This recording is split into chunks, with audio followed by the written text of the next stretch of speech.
Natapos din sa wakas yung pinapagawa nating mini exotic room. Kaso sikip.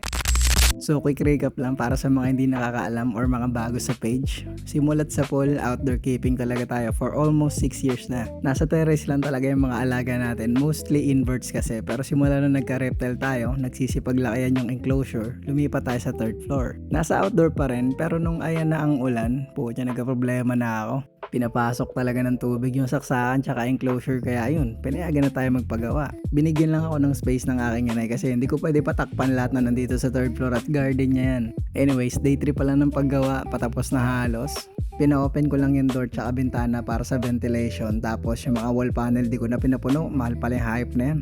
Then nung day 4 tapos na yung mga gumagawa dito, naka waterproofing na yan, tapos ito lang yung itsura niya sa loob. Ayan lang yung nasa kontrata kaya the rest ako na yung gagawa. Para sa floor natin, bumili ako na itong artificial grass na lang. Then yung sa bandang bubong natin, hindi ko na rin pinalagyan niya kasi meron pa tayo nito. Sayang naman ko itatapon lang natin to, di ba? Lagyan na lang natin sa bubong. Zip tie lang yan eh. Ayun sampitik nga lang eh. De, joke lang. Halos na stiff neck din ako niyan, walang yayan. Tapos ito kung tinanggalan natin yung mga rack para makapaglinis tayo dito sa loob. Tamang walis-walis lang bago natin ilatag yung artificial grass na carpet. Tapos ayan, ang feeling kong malinis na, nilatag ko na kahit feeling ko lang yun. Nakakapagod din to ayoko tulungan ni Veldor gusto pares kami dugyot eh. After natin maglatag, binalik ko na yung mga rack kasi parang uulan na naman eh. Tapos ayan, sinimulan ko na designan yung kabilang wall. Dito talaga ako nagtagal eh, pucha double-sided lang ginamit ko. Hirap na hirap ako tuklapin ng walang Di ko na rin papakita lahat kasi inabot din ako ng siyam-siyam eh. Basta may part ng wall panel, yung PVC, tsaka meron yung grass mat. Yung mga tira-tirang nilagay natin sa bubong. Ayan, nilagay ko lang dyan. Tapos, siyempre, yung logo natin. Nahirap ako ikabit. Paano ba naman ikakabit bukas ang ilaw? Eh di bulag. Patongo-tongo rin minsan no? Pero anyways, ito na yung final output natin. Medyo masikip, di gano'ng kalaki yan. Pero siyempre, since ito yung first exotic room natin, nakakatuwa pa rin.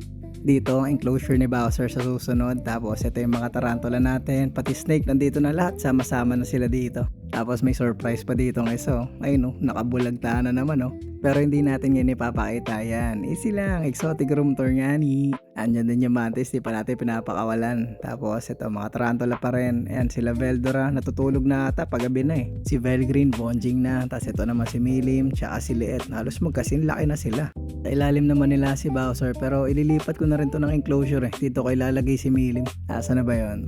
Ayun, natutulog na pala. Ang hindi ko lang pala nalagay dito yung iguana natin kasi hindi kakasya gawa nga na may bagong enclosure si Bowser. Yung mga scorpion magkasama dyan sa enclosure na yan. Tapos ito yung gecko na baby lang natin pinakita tapos hindi na ulit lumabas sa screen. Bigay ito ni Master PCF sa atin eh. Yung putol yung buntot niya, ang laki na. Tapos syempre, ang first reptile natin na nagsimula ng lahat, si Yoshi. Para naka-hunt mode ka, take down ka ba?